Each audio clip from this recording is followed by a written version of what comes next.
Hello everyone and welcome back to Dragalia Foundry. This video is going to be my look at the preview we got for the next summon showcase, Wedding Bells. This showcase starts tomorrow and lasts until June 30th, and before you panic, this is not a limited or seasonal showcase. Despite there being some very appealing alts here, this will be part of the normal summoning pool going forward, so if you're not able to pick up these units now, there will be a chance in the future. As you can see from the splash art, they are going with a wedding theme for this banner, and I believe it's because June is a popular wedding month in Japan. So let's go ahead and take a look. You can see some of the alts and the new dragon we're getting already. Let's watch the trailer and then we'll hop over and read more about the 5 stars on this banner. Here we go with the trailer. So, Wedding Bells. That login bonus led up to something. As expected. I shall be at your side in Of course, we got Wedding Elisanne though, kind of unexpected. Wind Sword support type. Her Sacred Union deals damage and creates a buff zone for 10 seconds that heals any allies within it. Her Wedding Bell also deals damage and creates a zone, but this one is a debuff zone that lowers enemy defense. Pretty cool type of support unit. Then we have Aoi, who looks so cute. She is a Wind Dagger support unit. Dagger 5 stars are quite rare. Her Umbrella Ninja Bride Sweep deals damage, draws in enemies, and inflicts sleep. And her Ninja Bride Sun Shower deals wind damage ahead and restores HP to all allies. Sleeping foes take extra damage. She looks really sweet. Then Wedding Xania, who wasn't shown off in that splash art. She's the 4-star, and she's a wind healer. Looks like she can cleanse freeze, buff defense, and apply regen. I shall teach you true and eternal. Our new dragon is Freya, wind element. She buffs HP by 30%, and her second ability is skill haste of 35%, which is pretty unique. Her Breath of Life restores HP to all allies, continues healing for 20 seconds, and energizes the entire team. So that is definitely a new best in class as far as healing dragons and gives Phoenix a run for her money. That's pretty much it for the trailer video though. I will go back so we can take a closer look at Wedding Xania, since she's the only one who's not going to get a preview in the game where we get more details, since she is a 4-star. Of course, her being a 4-star means she is the one that's going to be easiest to pick up and should probably affect your decision on whether or not to summon. So let's go ahead and pause once she shows up. There she is. Her first move, Dream Wedding. If you pay attention to the actual gameplay, you can see that this cures freeze on that frozen unit right above her. Freeze relief. And it heals, of course. And then her second skill, Love's Protection, you see that defense buff and HP regen. So I think that's basically it as far as her kit goes. Not necessarily super necessary right now. There's not a lot of environments where freeze relief is particularly important, but she's a fine healer. You know, she could be used instead of Lowen in High Mercury's Trial, and especially if her second skill has a lower cooldown, it could be pretty good. She's not necessarily going to surpass him in helping allies meet the HP check unless her kit has some skill prep built in and it's easier for her to cast that defense buff, but still pretty cool to see a character like Xania, 3-star, who hasn't gotten a lot of shine, actually get a pretty potent alt. So that's going to do it for the trailer video, but let's go ahead and hop over, like I said, and take a look at some more details on the Wedding Bells showcase. So this is the same as what was posted in-game. Of course, it starts tomorrow. It's going to talk about the raid-up featured adventurers and dragons, and the availability period lasts until the 30th. We mentioned all of that. Here in this red text, you see the adventurers and dragons added with this summon showcase are not limited. They will continue to appear in future summon showcases. So that's what I was saying at the beginning. Do not worry, don't panic. This will be your best chance to pick these units up outside of a guaranteed summon like a dream summon. but it is not your only chance to pick them up. So our first featured adventure is Wedding Alisanne. I shall be at your side in sickness and health for all of my days. The mighty paladin dons a white wedding dress and takes up her place at the front line to secure peace and victory for her land, as well as to remain with the man she secretly loves. Alright, so a little bit of lore. One thing I really would hope for with these characters that are alts is we actually get some castle stories for them. Because right now, the only way you get to enjoy these stories is to actually summon, and maybe that's by design, but I'm still wondering why Maribel went to school and why Eileen became a nurse. Those are unresolved questions in my mind because the banners or events that were happening weren't really related to each other. So right now it looks like we're going to get that revival event for A Wish to the Winds. Probably not going to get any wedding cameos and changes to that event, so I would love some context for why we have these bridal units, but it is what it is. Her stats are okay. Support is not necessarily one of the better stat spreads. It's more balanced than an attack unit or a defense unit. A defense unit or a healer has a lot of HP. Support is kind of in the middle. It's probably better than defense on an attacker like Alisanne. She is a wind sword, and I say she's an attacker not because of her typing, but because she does have 2 attacking skills. Both Sacred Union and Wedding Bell deal damage, which is awesome. It means that Wyrmprints like the Shining Overlord, which gives sword skill damage of 40%, or even Resounding Rendition or Heralds of Hinamoto, which give 30% plus some extra bonuses, will work quite well on her. Sacred Union creates that buff zone that we saw in the trailer. It lasts 10 seconds and gradually heals HP of adventurers inside it. And more importantly, I think, Wedding Bell creates a debuff zone with a 15% defense reduction. Depending on the cooldown on that, that is a lot of extra damage to your team if you're able to consistently maintain that defense debuff. Now, it looked to me like the Wedding Bell area of effect is smaller than the Sacred Union, which is kind of like an aisle. The Wedding Bell just looks like a circle, so it is a concern or possibility that within that 10 seconds, the enemy moves around. Depending on what they're doing, they might be completely stationary, but if they're in a phase where they're dashing or moving around, walking around, then this will be significantly less effective. So what I'm thinking of right now is High Mercury's Trial and how, for parts of the fight, she just stands there, swipes her tail, and spits out several water blasts at the farthest ally, but there are other times where she dashes forward or where she walks to the center to spawn some bursting bubbles around her. If you use this right before she's going to move, it's probably better to save it until after she moves to get the best effect possible. So she has Dragon Haste as a co-ability, which is just okay. It's not one of the best co-abilities, but it's something. It can give you a dragon slightly earlier or ensure that you can use a dragon knowing that you'll get one soon enough later on to, say, tank a waterfall in High Mercury's Trial. She has the Skill Haste ability as her first one, 8%. Really can't tell how effective this will be without knowing the SP costs on her skills, so we're going to skip over that. Bog Res of 100%, good for High Mercury's Trial. Probably the best resistance to have for that, but Freeze Res is fine too. I mean, you can pretty much bring anyone to that trial and be fine because so many of the attacks are avoidable, so that doesn't really matter too much.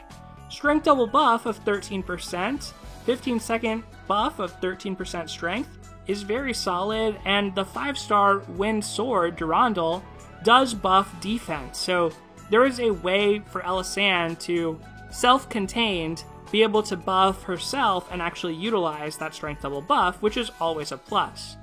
Overall, I think she's a powerful unit, but I will say, being a support type, I don't know that she brings anything to the table in terms of High Mercury's Trial that isn't already available to us. I'm sure she'll be competitive with Gala Ronzel. I think both of them are quite powerful, but Gala Ronzel's DPS is very, very high, so you would really have to take advantage of this defense debuff for her to stand a chance. The other thing I'm thinking with her is, I wonder if they're kind of positioning her as an alternate healer, to where maybe you just play a bit farther with her like you would play with a Lowen.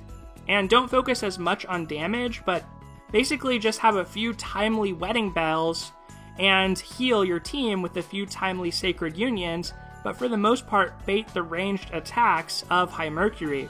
This skill haste kind of makes me think that they're going that route because it's hardest for that further character, the bait character, to generate SP in that fight. So I kind of wonder if she wouldn't be better used like that, rather than being used as a melee DPS, and then you could just replace Lowen, who is a pretty big drag on your DPS in High Mercury's trial. He's not really a major contributor to it, even though he can make a difference, and it is good to try to build him out as much as possible, and his healing is always welcome. Overall, though, Elisande is really cool. I think the fact that she lays out areas on the map is a really nice effect. I would love to see more abilities like that, like a character who sets traps of some type on the ground, casts debuffs in a zone. To me, that's cool. I would have loved to see this on our last welfare unit with her debuff, just because I think it's so thematic and so cool to have an area that's a debuff zone. But overall, I'm pretty pleased with Elisande. Not necessarily meta-defining or shifting in any way, though. Then we get Aoi, and she is the Ninja Bride. Nice to meet ya. She's practicing so-called Ninja Bride skills in a Hinamato-style wedding dress. Her new outfit isn't ideal for living in the shadows, but it opens up a number of intriguing possibilities. She's set on wearing a similar dress at her own wedding. I have to say, to me, she is the cutest on this showcase. I know a lot of the reason you'd be interested in a banner like this is to collect your favorite units in their cute outfits, and that's a big part of whether or not you should summon too, honestly, because I don't think anything here from a gameplay perspective is particularly influential or game-changing. But let's go ahead and take a look at Aoi. One of the things right away that makes her stand out is just being a Wind Dagger. There's only two other ones. There's Su Fang, who was a 4-star welfare unit, and there's a 3-star Francesca. So Wind Dagger is not a very saturated pool at all, and Aoi is one of very few natural 5-star daggers. Basically, we just have Azalith and Dragonule Cleo, who was seasonal and limited time. So now we have Aoi. She has 2 attacking skills just like Elisande, gonna make building her very convenient. Ninja Bride Sweep deals wind damage to enemies directly ahead, draws them toward the user, and inflicts sleep. And then Ninja Bride Sun Shower deals extra damage to those sleeping foes, and restores HP to all allies. So pretty straightforward combination. It interacts though with her first ability. Sleep equals team strength of 15%. Buffs the entire team strength by 15% for 10 seconds upon successfully putting an enemy to sleep. After activating, it will not activate again for 5 seconds. So they're taking a page from Norwyn and from Yachio, although Yachio's buff is personal, not to the team, here where it's an affliction causing some type of effect. Now, in general, afflictions are not the best thing to rely on in Dragalia Lost, just because bosses build up an immunity or tolerance to them over time the more they get affected. And that's if they don't already have 100% resistance to that effect to begin with. So in the case of High Mercury, she can't be put to sleep, which is a pretty big bummer for this, but the saving grace, somewhat, is that you could put to sleep those water rats in the trial. And I actually think it's probably going to be desirable to use Ninja Bride Sweep on those water rats just to cause one to go to sleep so that you're buffing your entire team's strength. I know it's a little bit silly to do that, and a lot of people will prefer to just tank with a dragon during that phase. They completely ignore the rats, but I think in Aoi's case, it's going to help your team DPS overall to actually go after a rat with that skill and get that team strength buff.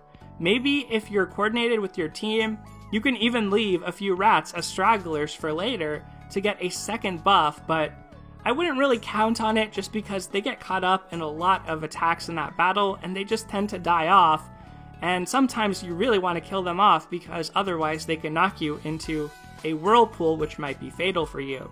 So kind of an interesting mechanic. She's definitely excellent for Water Imperial Onslaught because she also has freeze res and there are tons of enemies to put to sleep there. And finally she has Striking Haste of 12%, which, just like that skill haste, we're not going to really know how relevant this is until we actually see what her SP costs are on her skills. One of the most important things, though, that I didn't mention yet was just her critical rate co-ability. Having a 10% critical rate co-ability is a pretty big deal in a fight like High Mercury's Trial, where damage is the main concern and not survival. We haven't really had a premium dagger unit for that trial, so really we've been relying mainly on strength co-abilities, skill damage co-abilities, or more defensive ones. So just her presence in a team comp can be a bit of a game changer because, say you have dragons like Long Long who increase strength and critical damage, well now you actually have some critical rate to go alongside that. With her on the team, Long Long can become the best dragon for any unit who is equipped properly to take advantage of it. The math I've seen is that Long Long breaks even with Zephyr if the character has 22% critical rate. So if you're using, say, Levin's Champion, which gives 10%, on a character with a base rate of 2%, and you have Aoi with her 10% critical rate co-ability, you're already at that break-even point. Add on Resounding Rendition on top of that, and you are going to be doing a lot of critical damage with your Long Long. So that's kind of one nice aspect of her, and the freeze res isn't going to be a disabler of that because it's still easy enough to take freeze res characters into High Mercury's Trial. So overall, Aoi, probably my favorite on this banner. I have to admit, part of that is just, I think she is so adorable in that artwork. Finally though, we come to our dragon, Freya. I shall teach you true and eternal blessings. A beautiful dragon who watches over love and harvest. Her giant staff, made from an ancient tree, spreads nature's blessings far and wide. She is adored by all life and loves it in return, especially her two feline familiars. So I only see one feline familiar in this part of the artwork, but I know there must be another one somewhere in the art. As for her skills and abilities, we talked about this already in the trailer, but she has Breath of Life, which can heal all allies, grant them regen, so that's already what Phoenix, a popular flame dragon, does, but then it also energizes the entire team, which, if you're transforming, chances are your teammates are transforming too, and they're popping off dragon skills, which will then get energized, so that is a very good time to energize your team. Her abilities, though, are HP of 30% and skill haste of 35% for Winged Adventurers. Now you can stack some crazy amounts of skill haste with 35% on a dragon, 15% through Wyrmprince, that's already 50%. You can get 15% from a co-ability, so you can reach 65%, and some characters who have skill haste as a passive can go over 70% skill haste at this point. Not necessarily the greatest idea. Having a lot of skill haste is actually good. It is an effect that scales the more of it you have, but I think the fact that you have HP of 30% and this healing skill, you're not really going to want to put this on an attacker despite how awesome it would feel to cycle through your skills that rapidly. That being said, this is a great dragon for your healers, especially someone like Lowen, whose second skill and skills in general are a little slow to charge. I say that because Lowen plays that role of bait, where I talked about earlier, you're mostly at a distance from High Mercury. In that trial, you're not able to generate a lot of SP because you're rolling around, you're casting skills for iframes sometimes, but you have to be on the move a lot and you're not getting a lot of attacks in.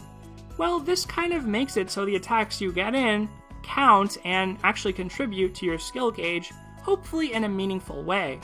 Besides that, the HP would increase your healing, and most importantly, I think the Breath of Life energizing your entire team is a good means for Lowen to contribute to the team's overall damage output. There are people out there who run Silk on Lowen right now, or Cerberus on Lowen, just for that debuff. Not because it gives any stats, but just because that debuff alone is better for the team's damage output than Lowen becoming a Rock or even a Zephyr in some cases. That's kind of a little bit up in the air to me. I think that probably a Pazuzu or Zephyr is going to still be a bit better, but with someone like Freya, you don't have to make that choice. You're getting a good amount of stats, you're energizing your team, you're getting some skill haste. It's all around a very good dragon for pretty much any unit who is playing that baiting role. Whether it be our new Xania, whether it be Lowen, Sophie, or maybe even, as I speculated at the beginning of this, maybe even this new Elasan. I still think that's probably a bit of a waste to use her that way, but I don't know. I kind of see with her skill haste passive, I think they're trying to tell us something about using her with Freya in an interesting manner, but I'm still a bit skeptical that that's actually good. All of that said, Freya unfortunately puts Garuda, poor Garuda who's going to be in this event, to shame because Garuda just heals the user with her attacking skill. She grants a ton of HP, 60%, but way more than is necessary to be effective, so yeah, that's pretty much what I think about Freya, what I think about Aoi, Elasan, and Xania from earlier, and I'm really looking forward to this Wedding Bell Summon Showcase. I'm definitely going to wait until the end of the showcase to decide whether or not to summon. I suggest you do the same just because there is a data mine that a Dream Summon is coming up. I doubt that this would be inclusive of these wedding characters. They might appear on a future Dream Summon, but usually the most recent banner isn't there. The fact that part of this data mine was confirmed previously because we did get Dragon Special and that was data mined, to me suggests we are going to get a Dream Summon. And moreover, I think you should just wait to see, are we getting a summer banner after this? Are we getting something that appeals to you more or is limited? Since nothing here is limited. If one of these characters is your waifu, I mean, you have to go for it, I think. This is your best chance, but otherwise I'd hold out, wait a little bit. It's one that is appealing enough to me aesthetically and just with the cuteness factor that I would probably be willing to burn some tenfolds on this toward the end of the banner. So yeah, that's pretty much it for this video. Let me know what you think about all these new characters. I'm pretty hyped about it. It's probably the most exciting thing, like I said before, about all of the new content, the news today. Once again, thank you so much for watching. Take care everyone, and I'll see you next time.